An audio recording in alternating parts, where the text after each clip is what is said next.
Mark Cecchini, thank you for hopping on today. You are an awesome advisor and an awesome friend, Director of Wealth Solutions at Quadrant Capital. I would love to hear from you. What is unique about what you do and what makes you amazing at it? Thanks, Zach. I appreciate you having me. It's great to be here, and it's a good question and something I ask myself often. And my wife, asks me the same thing. What makes you special? But no, I think I've been doing this since I was 19. I think the passion that I bring has been like deep rooted for a very long time, and for better or for worse, I've only done it one way, which is sort of comprehensive and deep and high touch. And I've never been a salesperson. I've never been sort of a product driven advisor. It's always been deep advice and comprehensive service. So I work with a really fun group of people. These are 30 to 50-year-old entrepreneurs, tech employees, crypto people, business owners, and they just have a ton of complexity, but they're also living life and doing all the life stuff of buying houses and having kids and getting their first real taste of wealth and liquidity events. And so it's a really fun time to do what I do. And I just try to you look at my clients as if whatever fees they're paying me, if I'm not adding twice that value, they shouldn't be paying me at all. So I really strive for that sort of value add. And I think that mindset really belies the truth that you and I are ostensibly competitors in this world, and yet our experience tells us that the number of people doing the good work that you're doing is not actually Very all that small. big. Yeah. Very I think that small. surprises people sometimes. And that kind of is where, when I was thinking through this conversation that I've been having with my clients, as recently as this morning, Yeah. people getting these notices, these layoffs, the call into the office on a Friday afternoon type conversations that um, I want to hear your experience and see what we can share with people as one of the kind of terrible privileges of our job is to walk through these maybe once in a lifetime events with people over and over and over again. And I have a sense that you probably have some great wisdom to share that might help some folks who are stepping into that world. Definitely. Um, And I will say that my extra special sauce for this particular segment is it's happened to me. Like it's literally happened to me directly as an employee of a startup. So yeah, I have a firsthand experience of what that's like to sort of show up to that Zoom meeting and have a very mhm. frank conversation and then be unemployed within the hour, right? So it's Yes. a tough thing to deal with, but there is a playbook for sure.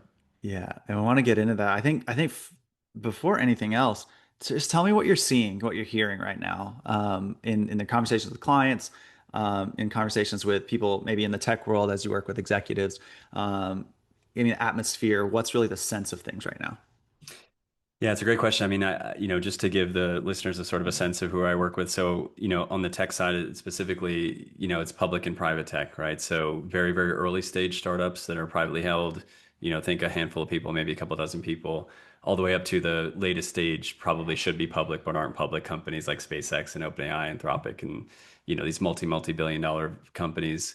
And then also, within the publicly traded FANG world, um, the Facebooks and Googles and Amazons of the world, Archer Aviation and things like that. So, I'm seeing a few years ago, obviously we saw the run up to 2000, 2021 and all the frothiness of the VC world and the frothiness of over hiring by some of the hyperscalers. And then we saw that come crashing down with mass layoffs, right? These huge kind of sweeping downsizing effects, whether it be RTOs, like you said, return to office, or just hey, we're just going in a different direction, or whether it's metaverse, like totally not being a thing anymore Mm. after filtering billions of dollars into it. And then, of course, with the recent wave and the platform change, the shift that is AI, I think we're seeing people being uncertain, particularly if you're a software engineer. They're calling for those jobs to be replaced. Some doomsday or headlines are as soon as like this year, right? Where it's like, oh, 80% of the coding at X company is already being done by AI. I tend to discount that a little bit. I mean, most of my clients are not N of one engineers, but like N of like 50, right? There are like 50 Mhm. people in the country who do what they do at the level they do, whether it's cybersecurity or obviously like a front end or UI sort of engineer. So yes, I think there's going to be disruption, but I am seeing anecdotal examples of layoffs here and there, whether it be like Ripple. I had a couple of clients at Ripple that were let go. I had someone at Archer Aviation that was let go. And then just the general fears of sort of what if it happens to me and what if I do it voluntarily versus my company just, sends me off to the next thing. That's a great segue. Do you think that we have this kind of recency bias from the last 5 to 6 years, but like dynamism in the especially in the tech world, the job market isn't new. No. Do you feel at all that when we look back over the last 5, 6 years, which is some people's entire careers even in the space, but that the stigma around layoffs has shifted or changed at all? Like as you mentioned, people maybe self-selecting and like there's all this going on. I might pursue something else, whatever that is. Is that stigma changed, or are people still are they reacting? I don't want to say shame, but is there a different sense or attitude towards layoffs than maybe there has been before? It's a great question. I think there's definitely a little bit of a difference in the way that people are interpreting the layoff, whether it's like something that oh, I just didn't get along with this person, or my role was being replaced, or they brought in an outside hire that, this leadership person just wanted someone from their past roster of Hmm. direct reports or something like that. So there are those isolated cases, but I think most people are pretty aware of what happened, right? Why it happened now. The companies, I think, have gotten better over the years in terms of, we heard for those couple of years where you just get on a Zoom meeting with 100 people and, all of a sudden the screen would go black and your laptop password wouldn't work. Hmm.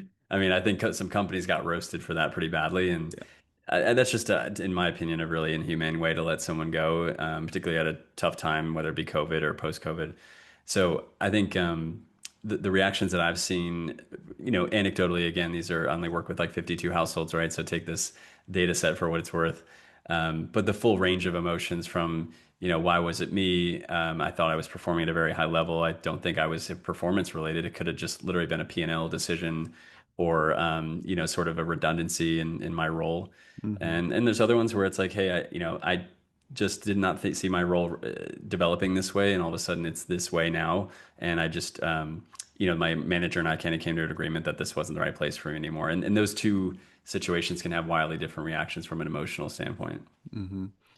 Um, I had a conversation with somebody recently, not a client, whose division got downsized, and Yep. they called him for this Friday afternoon type conversation on his birthday.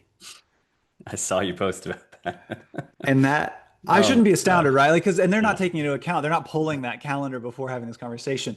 But to your point, there is no world in which that does not feel personal. It can't Yep. possibly for even the most well-adjusted of us all. Um, and I thought that that was just an astounding anecdote to come across. Right. Um, I don't know about you. I want to ask you something. Do you think that yeah. there is because I believe this, that there are hundreds, if not thousands, if not hundreds of thousands of people that are staying in jobs right now because they're scared, when in reality, not even the golden handcuffs, right? Like, let's Mhm. say I don't have golden handcuffs. I'm just scared of like what the next thing would be, or if there is a next thing for me right now with all this chaos that's happening.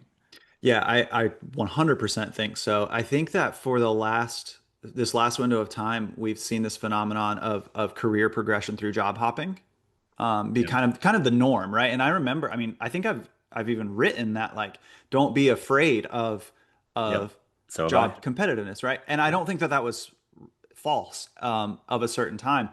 And I think that you come up against the reality right now where that may still be true, and it may be over if we zoom out, the way your career track progresses. But then when you zoom into the right now, like to what we might call our action plan for clients, is there might be more barriers to doing that right now, or more inertia even of just staying in place. And I think what Yeah. we talk a lot about the new golden handcuffs, where in years of my career we would refer to golden handcuffs essentially as a deferred comp arrangement. Yeah. Like Yep. that's what we would mean. That's like we literally have textbooks describing that. But now this is getting thrown around and considered colloquially as a set of other things, Right. including cost of living and lifestyle arrangements. And so if you say, I work at fill in the blank company and I get these, I'm just going to use lifestyle benefits Sure. for lack of a better term, and they recruited me to a high cost of living area for this job, and my life is good. Your subset of options to move is smaller than it was. Yep. That there's no way around that.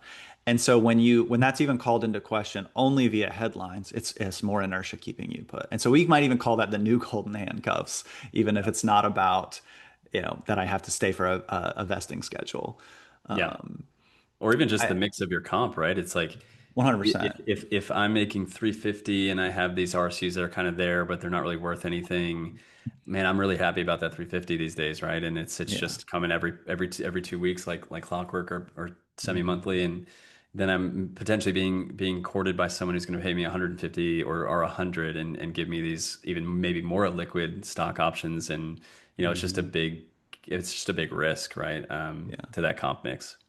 I view the rise of flex comp schedules, which some of the tech companies we might work with Yeah. have kind of not only brought about, but really publicized, like as an employee benefit, as an contributing to that inertia. Because now I not only have to compare job offers, which is not easy or intuitive necessarily.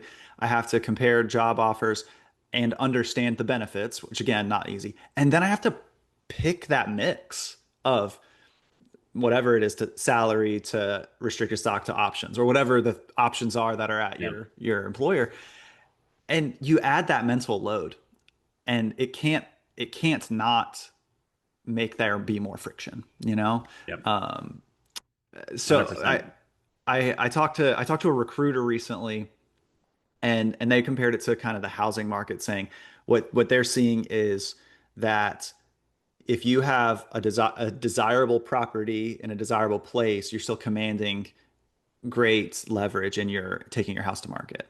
But as his sense of the market was, as you approach the average, the market is stagnating a little bit more.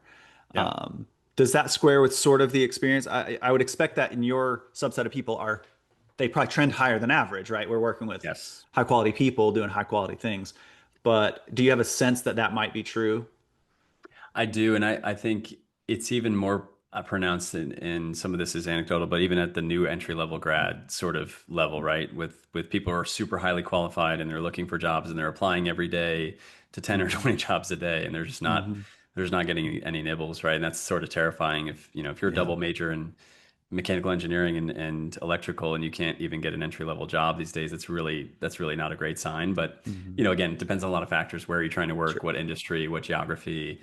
What are your Hmm. salary demands, right? There's a lot of um, you know the chatter online about how Gen Zers might be a little too optimistic around what their starting Hmm. salary and perks will be right out of school. But again, I'm hearing those things in sort of my Hmm. day-to-day conversations. But yeah, I think the middle of the pack is tough right now, right? If you're at a company that's integrating AI, which most every company is trying to, at least, they're looking for how can this AI system or these agentic systems come in and replace the bottom X percent, right? And sometimes it's the bottom 15%, and maybe sometimes it's the Yeah. bottom 50%, right? That's absolutely going to lead to headcount reduction in one way or the other. And it's may not be this year, but it's definitely going to be in the next 2 or 3 years.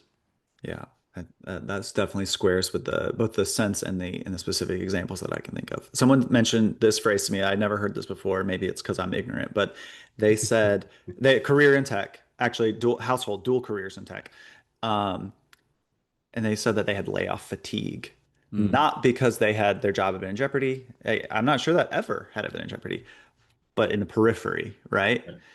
So I'm curious, when you mention people being maybe being stuck, afraid to pursue other opportunities, look for other opportunities, maybe people wanting to stay stuck in like shelter in place on this deal Right, right now. right. How are you helping people evaluate when they're not personally specifically impacted by layoffs, maybe right now, but there's this atmosphere around them? Evaluate staying versus pursuing, like these new golden handcuffs. What are the things you're walking through with people pre a potential outside your control event? Yeah. Whether it comes to deferred comp type stuff or just looking for lifestyle or other opportunities. I mean, you and I are people who have personally moved for the benefit of our families, and Yep. we're making geographic decisions, we're making lifestyle decisions, and we're making comp decisions. How are you helping people walk through those kind of things? Yeah, it's a great question. I think the emotional part of it is, take care of yourself, right? Take care of your body and mind as much as you can, and be there for the people that are being affected by that. I think again, one of my darkest days of my career was the day I got fired, right? And we can talk more about that. But I think like I had people around me, right, that were looking out for me, even coworkers at that little tiny startup that would reach out and be like, "Hey, sorry that happened. Let's talk about it. Make sure that you're doing all right. How can I help you? Right? Is there a network that I have access to that you could potentially leverage for your next thing?" And we'll talk about sort of the post-mortem of that and what I did and kind of the grief cycles and stuff like that. But I think where I try to help clients, it starts with a plan, right? And we've talked about the fundamentals of planning, you and I, all the time. Whereas if you have financial clarity around what you own and what you owe in the form of a net worth statement and then your cash flow situation, like there is no job situation I think that can impact you so negatively that you can't survive it, right? Mm. Because you have total clarity on what your standing is, right, in the moment, and then within that, it's like, okay, if I am all of a sudden the layoff fatigue has gotten such that I can't stay at this company for more than another year. Okay, then we start that kickoff plan, right? Like let's plan for that 1 year exit. Let's stack enough capital, as much capital as we can. Let's start to cut around the fringes without impacting our lifestyle. Let's start to maybe change the portfolio a little bit if we're not going to be able to take the 100% equity risk or the 95% equity risk. Let's maybe change a little bit of it depending on what our goals are in the next few years. Obviously, if there's a big life event like a home purchase or a child or a wedding or Mhm. joining finances, like we have to layer on all of those things.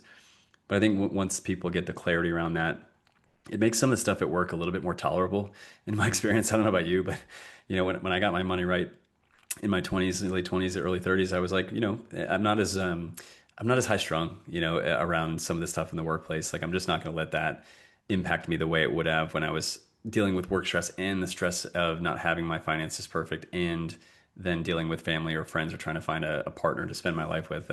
So the one thing that you can solve is that I think that is in your control.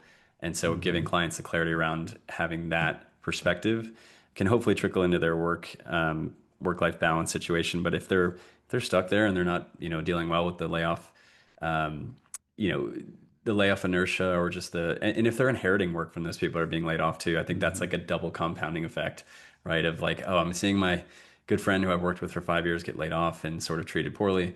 All their work's going to land on me, and now I'm like, am I next, right? Mhm. I remember my dad worked a corporate job for 27 years. He did have to do a lot of layoffs as a sort of middle upper management sort of person. And it was just so prevalent on his face every morning. Like he was going to have to Oh, go in man. and lay off like 10 more people over the stretch of a couple months. And it's brutal. Yeah, Mhm. it's not fun.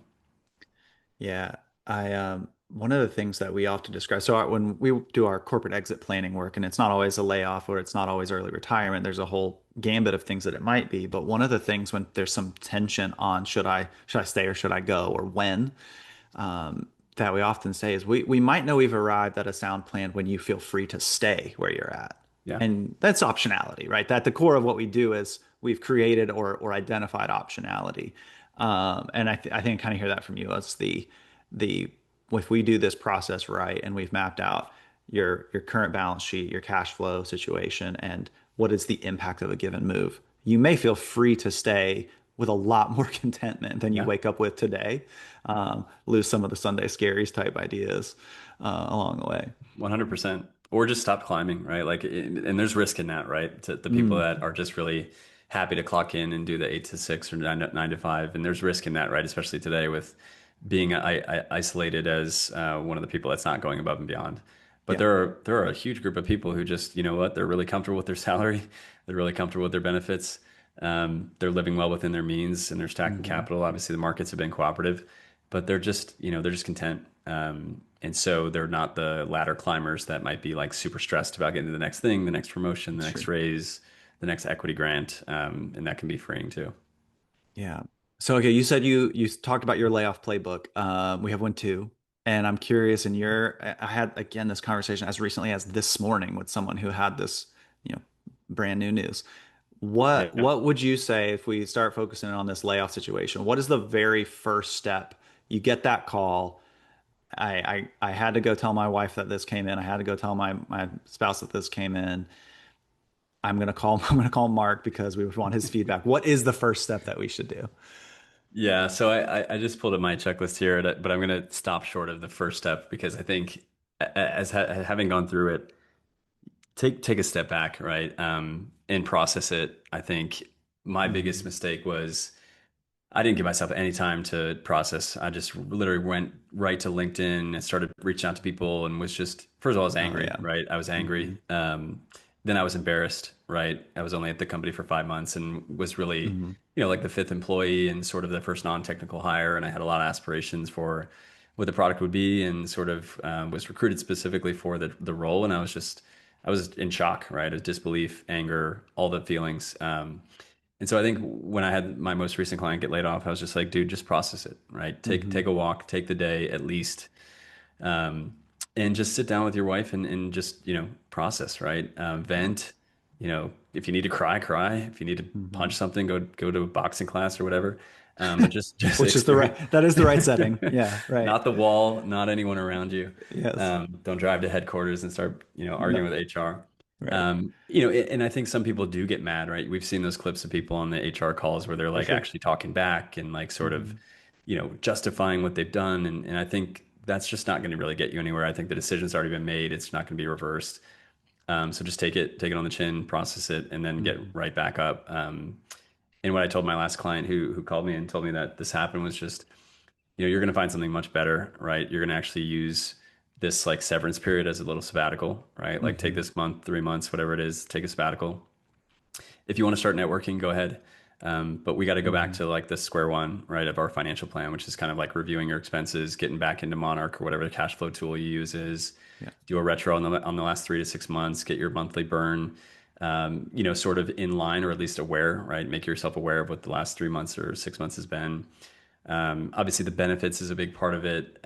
Making sure that you have either Cobra or you're going out into the next health insurance marketplace to find to find what you're going to get for the next insurance coverage for health, or whether you're going to Hmm. jump over on your partner's plan. And then for me in the company, I know you work with equity compensated employees too. Is what is the post termination exercise? Hmm. Specifics for that plan, right? Or do you have 90 days to exercise everything? Right? We've got the 90-day conversion from ISO to NSO that happens automatically. Do you have 10 years to exercise? Okay, great, Hmm. right? Some companies are very generous with that post termination exercise window. Obviously, you got to be aware of expiration and stuff like that, but those are the kind of things that I go straight to, where like those are the Hmm. first three things, like cash flow, nailing down your benefits and what you're going to do in that gap period, and then the Yeah. third one would be equity. I want to back up just a second. I pulled up. I can show you. I was when you brought this up. I thought it was important. So I wrote this piece. It's called the Layoff Survival Kit. But I don't know if you can see this. This is Yeah. literally. Step one, breathe. Literally. I think we need to write this down because I think Yeah. even you and I can forget that. We can hop into our actual checklist like you almost did, and then you pulled back to say we need to stop and breathe. And Yep.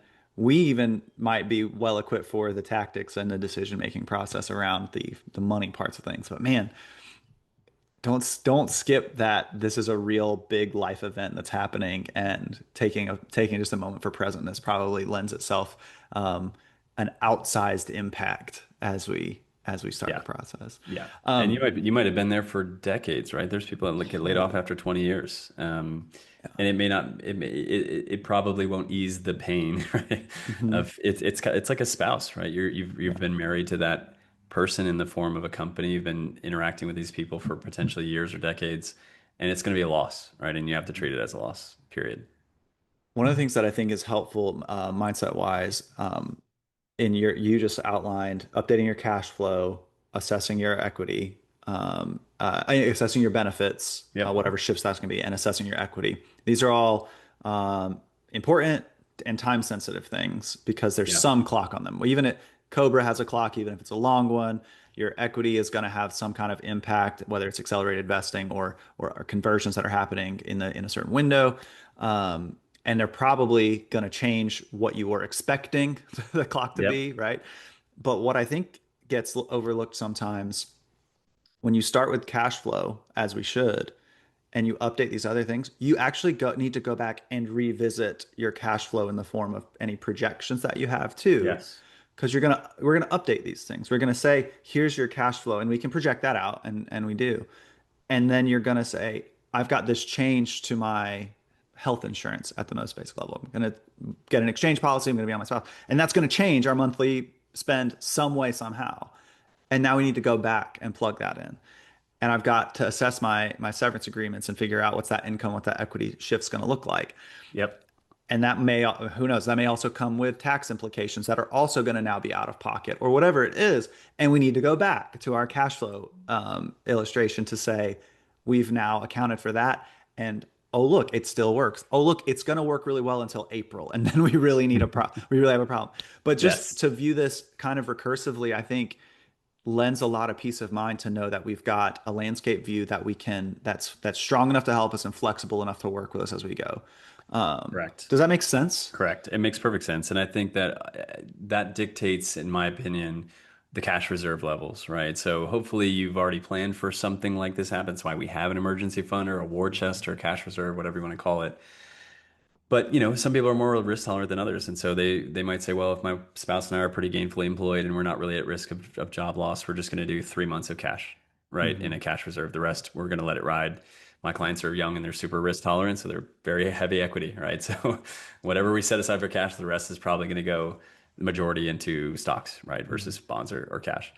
So if we only had 3 months and our severance payment is 1 month, and we're spending at a decent clip because we bought a big house last year when we thought life was good, and job was at stable ground. So we just have to revisit those cash levels, right? Because I think that is what gives Hmm. you staying power, right? Maybe let's say your cash reserve wasn't as big as it should have been given this potential risk of job loss. All of a sudden, if you do that cash flow review, you revisit the balance sheet, maybe we do carve off a portion.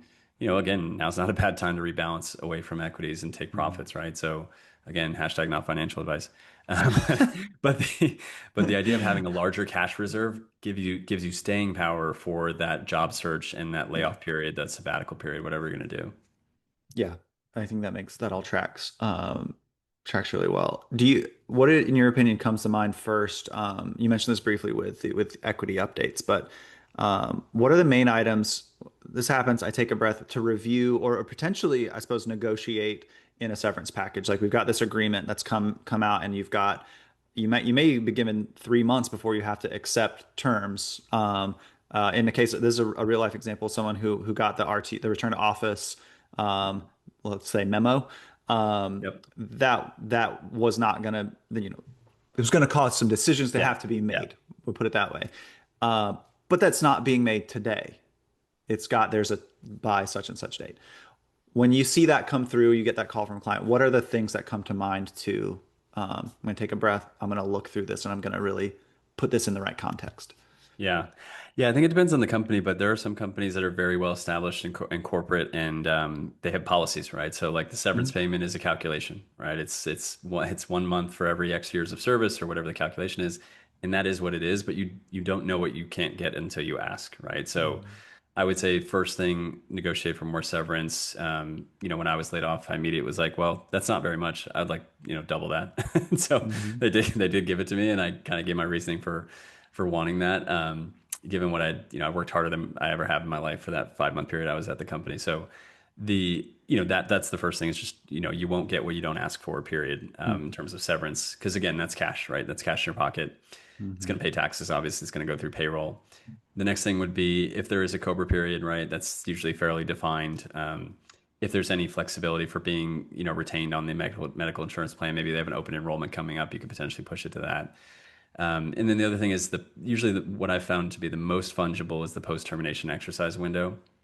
And again, I found this out the hard way with a few clients is that when you have incentive stock options, there is an IRS rule that 90 days post your departure, they do Mhm. convert to NSOs, right? Unless you exercise them first, Right. right? So that's pretty hard and fast in my experience.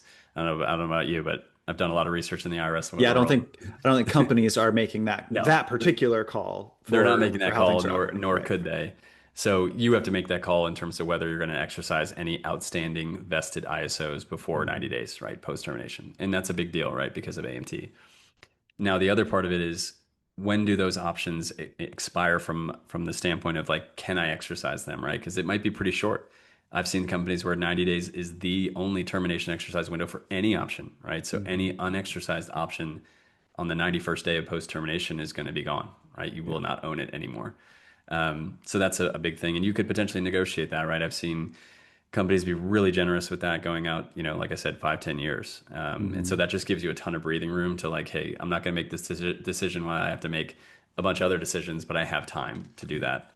And there's things like nitty gritty things like the laptop, return and stuff like that. And I've Sure. had companies where they're like, just keep it, man. I don't, we don't care. Yeah, It's for like, sure. but again, that's one less thing if you get, a nice MacBook that you don't have to return or something like that. hmm One interesting note that's just timely given where we're at in the year and when folks might watch this is to consider a 90-day window very shortly could be spanning 2 tax years. Yeah, And depending on the dollar amounts you're dealing with and your schedules you've already been under, there are potential planning opportunities that come to light if you get this Friday memo here approaching the end of the year into next year, depending on the things that you just described. And I think it's just a callback to say having the framework of a plan of your family's plan right now is only leverage to be able to adapt and update in light of those time sensitive decisions that you can't quite possibly schedule because it's not up to you. correct. Um, And you could have and timing, you could have some timing fungibility on like even just the big severance payout, right? If you get laid mhm, off towards the end of the year and you could potentially ask your company, hey, can I push it to Jan 1 of 26, right? That's an option. Obviously, we have new tax law, right? So one big beautiful bill. There's AMT changes, there's the SALT cap changes, right? You should do that modeling with your advisor and your CPA, hopefully, or EA to like figure out where your thresholds are and is this going to be a better thing for me to exercise this year or next or shift money around, accelerate deductions, that kind of thing. how much trauma do you have from tax Twitter that you felt the need to throw in EA with CPA just now? Is it a Every lot? single time, every This single is time, this is I've a got safe place. As, it's the same as an trauma. Yeah. as an EA, I wouldn't have been affected. Well, I feel like, the EA is not an easy thing to get, so you gotta That's make sure that it amazing. gets recognized. Yeah, for our people who are actually not in the finance world, the IRS has a credential that's called an enrolled agent that lets you do tax stuff like other people may do, Yes. but sometimes people are sensitive about credentialism. Yes. So Make EAs great again. that's what I always say. Man, that's funny. Okay, so I think that really is super important. I don't think we can hammer it home enough that the foundation of a plan now only makes you more equipped. And if you're going to DIY it and get your balance sheet up to date, your net worth statement, get your cash flow up to date so that you can assess things like your burn rate. Understand what I always just call this. I don't know if you have a name for this. I would just call this like your personal cash conversion cycle. Like it's not that's kind of bastardizing a business term, but Yeah. it's No, it still makes sense. it's money's coming into your personal economy and money is going out of it. Let's understand that picture. I don't care what it looks like. We use a super simple spreadsheet for that because we just feel like we want you to be able to see this in one very concise picture and it belies a lot of complexity to be able to say, remember, this is a tax bill that's coming due at this payment date. If that's a question mark, then we've got to go address that question mark. And this is potentially a vesting date. And if that's changed now, we need to that's a question mark now. We need to go fill in that question mark. If we can Yep. look at that on one picture, it just becomes very valuable for this style of conversation, I think, when things are dynamic and I we're agree they're changing. wholeheartedly, and like I'm thinking of more things just as we're talking, because there can be a lot of situations, right? You could get laid off from one job in March, and then all of a sudden you already have another job in June, right? So you now Yeah. have two employers within the same year. There's a Hmm. bunch of considerations for that, whether it's benefits or, hey, I contributed to the X amount to my 401k, and therefore I need to make sure I'm not over contributing to the next one Hmm. to stay under that employee max. HSA versus FSA. Do I have FSA funds at the end of the year that are use it or lose it? Now there's this rollover amount, and I'm being purposefully like, making it seem complex because it is, right? It's like there's a Yeah. bunch of moving parts. I'm just looking at my checklist over here, like, you know, save your last pay stub from your last employer.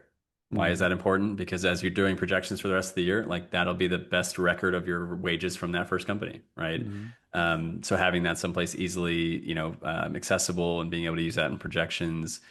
If you get a new employer that year, you should update your W-4 accordingly. You should make sure that you're, putting in the maxes for various things like 401ks and HSA or dependent care FSA or whatever the case is. So there's a lot of moving parts. Hmm. I sort of think of more as we're talking here. Yeah, we had a really interesting scenario that's fairly rare. The number of things I have to line Roll up over the for. retirement plans, like, Yeah, probably the biggest one that people think of.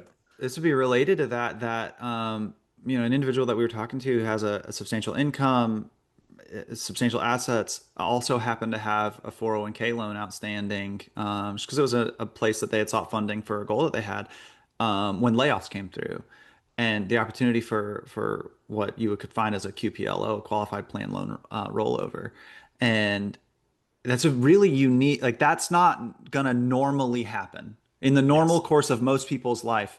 That event will not come up. Yep. um, it takes a very specific set of things for a specific person for that to be a planning tactic to get deployed. Yep. And to be honest, if you are DIY in your financial plan and you miss that, you're gonna be fine. It's okay. Yeah. But not missing it is better. And so as we walk Yeah. through the having a checklist, having these conversations where it's okay to have bad ideas and say, hold on, what about this? We say, no, that doesn't apply for you for these reasons. Yep. Um, it's really, really helpful Yeah. because I believe people would I think the best analogy I've ever come across is we all have that closet in our house that's a mess. And it Or a doesn't drawer. really Yeah. no, you literally looked down at your desk when you said or a drawer. I'm thinking of the one It's in my that one. house. Yeah. But it doesn't impact your day-to-day life. It's there, it's fine. It's not, it's okay. But when you open it or when you think of it, your blood pressure goes up a little bit. Yeah. That's what we're talking about with some of these opportunities. There are some that are right in your, having health insurance, where probably you're not going to miss that. You're going to cut Cobra and you're going to figure something out.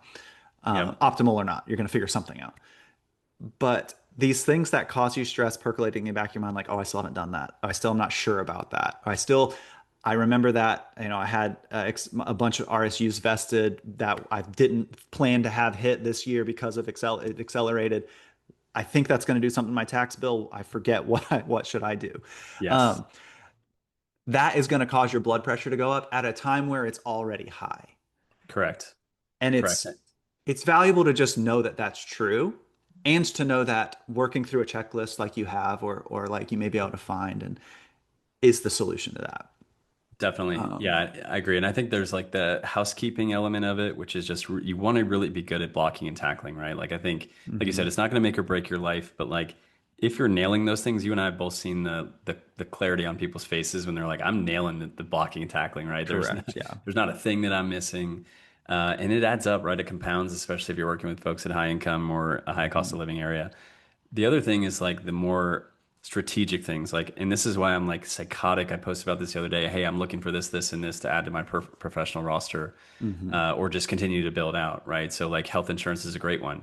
I have a guy who's a health insurance marketplace expert, right? So, Mhm. if somebody's deciding Cobra versus private marketplace exchange, he's the guy that I send people to for that consultation, right? The Mhm. other one would be maybe an employment attorney if they're going to review the exit agreements.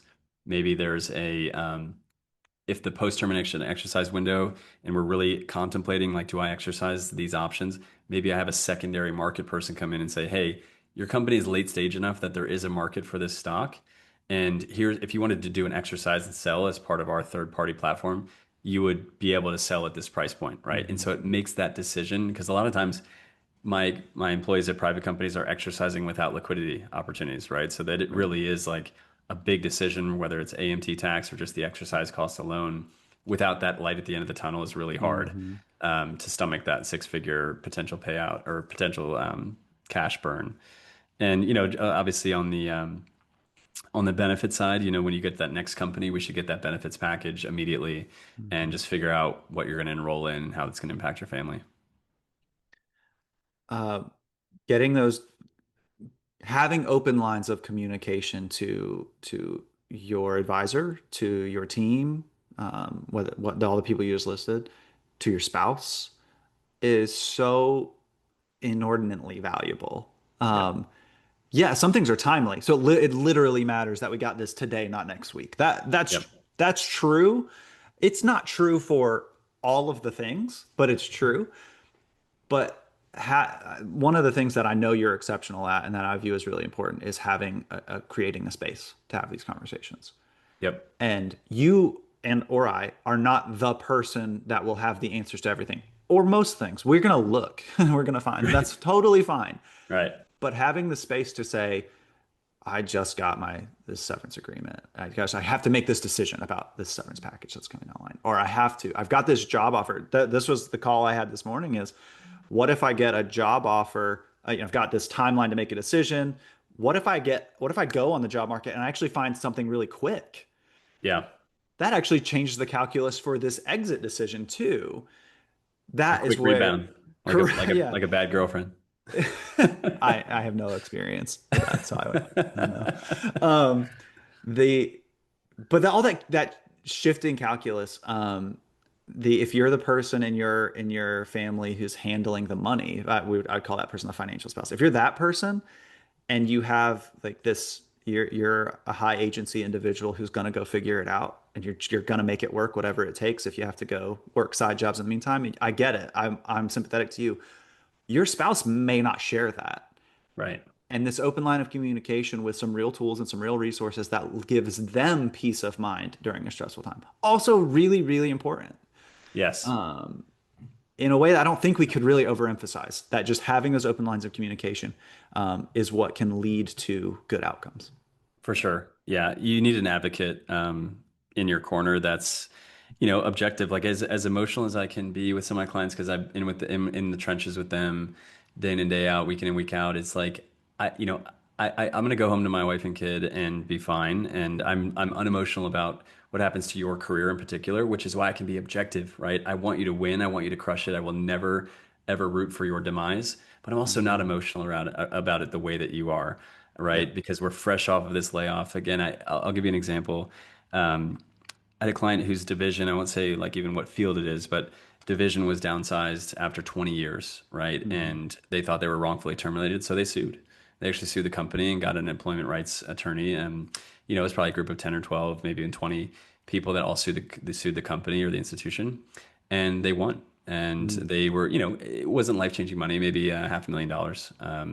But for a lot of people, that's a lot of money. And Mhm. so then they were given the option of, how do you want this paid out? Do you want a W-2, 1099, or a split? The average person would have absolutely no idea how to answer that or what the implications would be. And so we ran a projection, right, of like Mhm.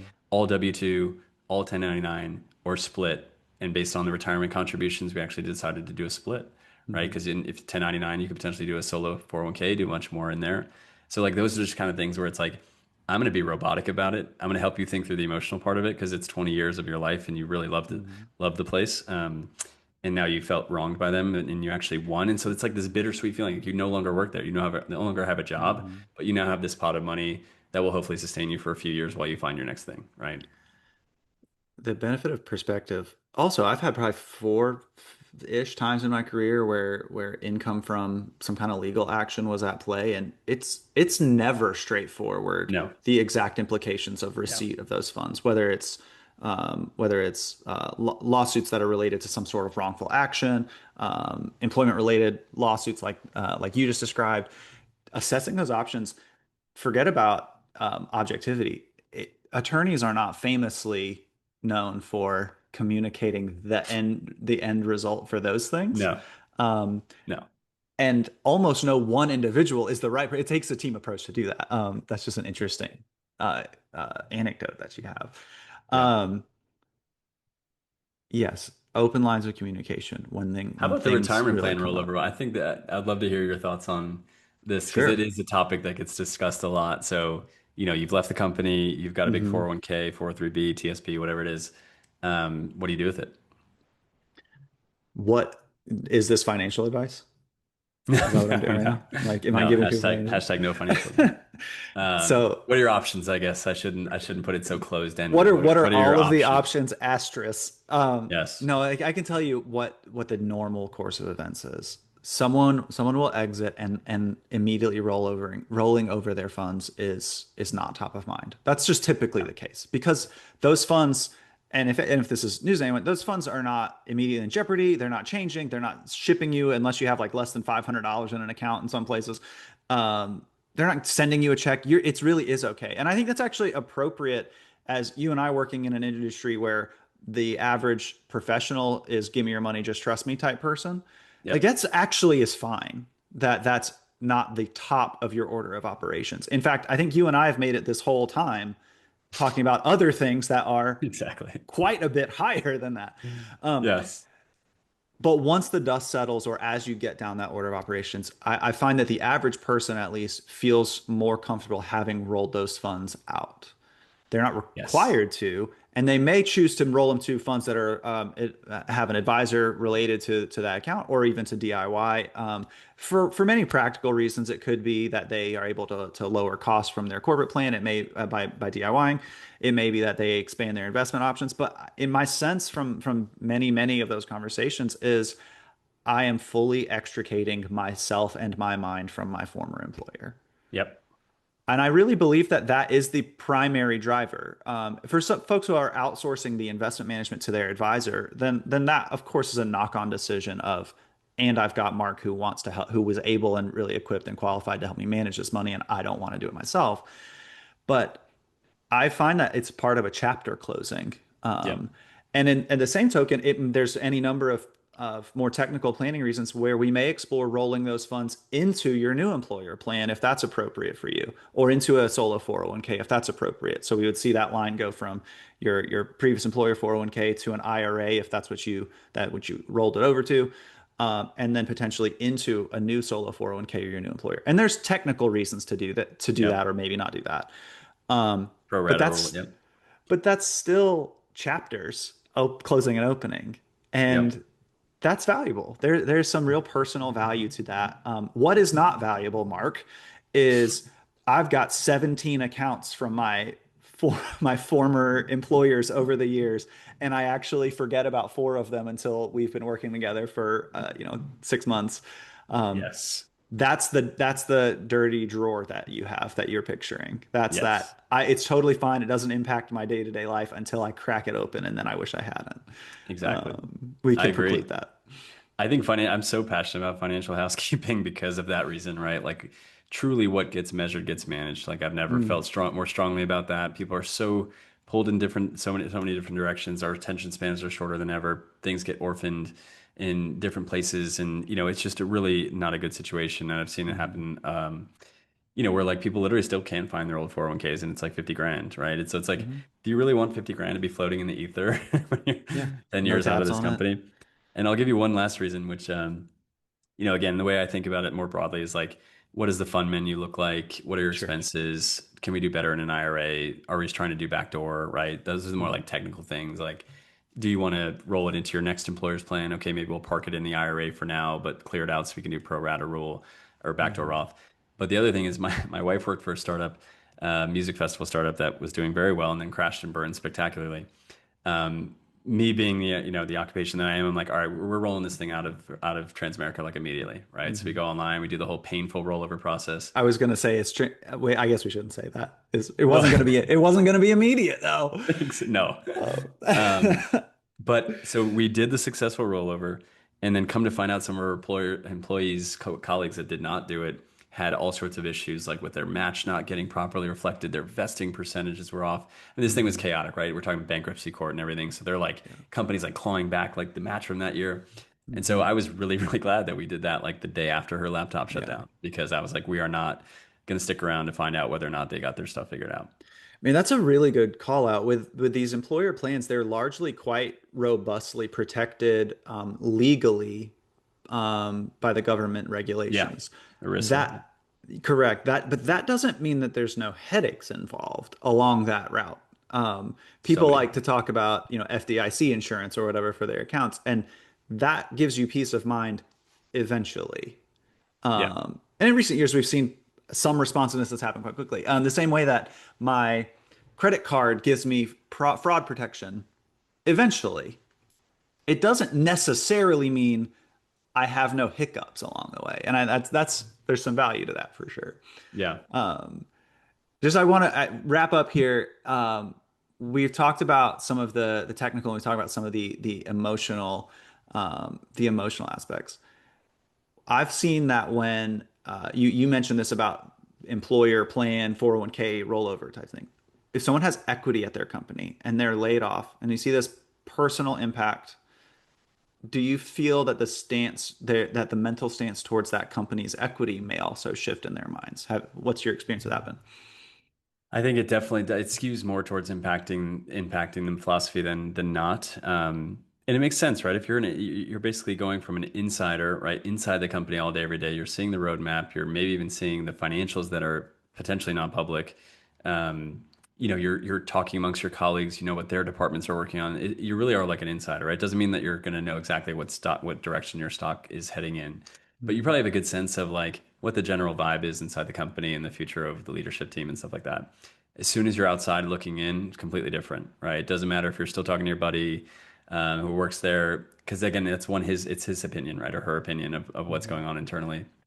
So I think I've definitely seen a vibe shift from people who are not working there anymore. And we do have to balance it. It's like, okay, let's make sure this isn't out of spite, right? Let's make sure that we're still thinking about this objectively and evaluating the stock on its merits. But yeah, I think that most people, while they're at their company, much more inclined to be a true believer in the future of the equity as opposed to a kind of an objective evaluator. Yeah. I think that objectivity and perspective are themes of the entire process of navigating a layoff. Specifically, that you may not have it as an individual, or you may have to work to achieve it and create space to navigate this well, to create space to have good conversations with your partner about it. Maybe it means bringing on a professional like you to walk through these parts like around the periphery that are not on your radar. Um, Yeah. and I think that it's helpful to note that you and I specifically work with extremely smart people and extremely capable people, and that it is challenging for many of us to assess appropriately when should we accept or seek out help, Yep. and that's really normal. Um, but it's also not necessarily an excuse to not do it. Um, and Correct. so qualified professionals that are willing to just talk to you and say, like, I'm not going to volunteer your time, but I'm happy to brainstorm things with people as we buy into these relationships that we have, because I think it's very valuable. And for maybe there's a fee for a consultation with an advisor or a tax professional or somebody like that, or an employment attorney. Um, but Yep. that's acceptable in light of the gravity of the decision that you're making. And that's not admitting defeat. It's it's reminding yourself you're a specialist in the field that you're a specialist in, and there's an occasion to recruit another one. Um, that Correct. shame shouldn't really hold us back from getting making Not at good all. points. Not at all. I'll speak for my clients, and I know you work with a similar crowd. These are not people that are used to losing anything, right? They've won their entire lives in sports, in school, in university, in postdoc, and or post grad, and now in career. And when you face a loss, even though it's, you may be looking at it as a loss, maybe like my getting fired, it's one of the best things that ever happened to me, right? I Sure. wouldn't live where I live now. I wouldn't have met my wife. I wouldn't have been in this role that I am now. I wouldn't have started working with tech employees. It just wouldn't have happened if I stayed at that company and, fizzled out or burn out in the startup world. Mhm. But you are not your job. You are not your employer. Um, this is like a minor setback for a major comeback for most of these people. But it is a Mhm. mental quantum shift to say, I'm going from being poached on LinkedIn daily because of my skill set to I'm being like voluntarily removed from my duties at this job that I worked Yeah. really hard to get, right? That is a very humbling, and it might be a good thing, right, for most Yeah. people. Yeah. Man, that's super helpful. Thank you so much for taking the time to walk through this. If somebody wants to talk to you or learn more about you, what's the best way that they can do that? Yeah, thanks, man. This has been great. I'm online, LinkedIn and Twitter for the most part, or now X.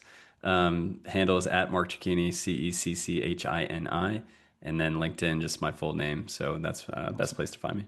Awesome. Thank you, Mark. I appreciate you as always, man. Awesome. Thanks, Zach.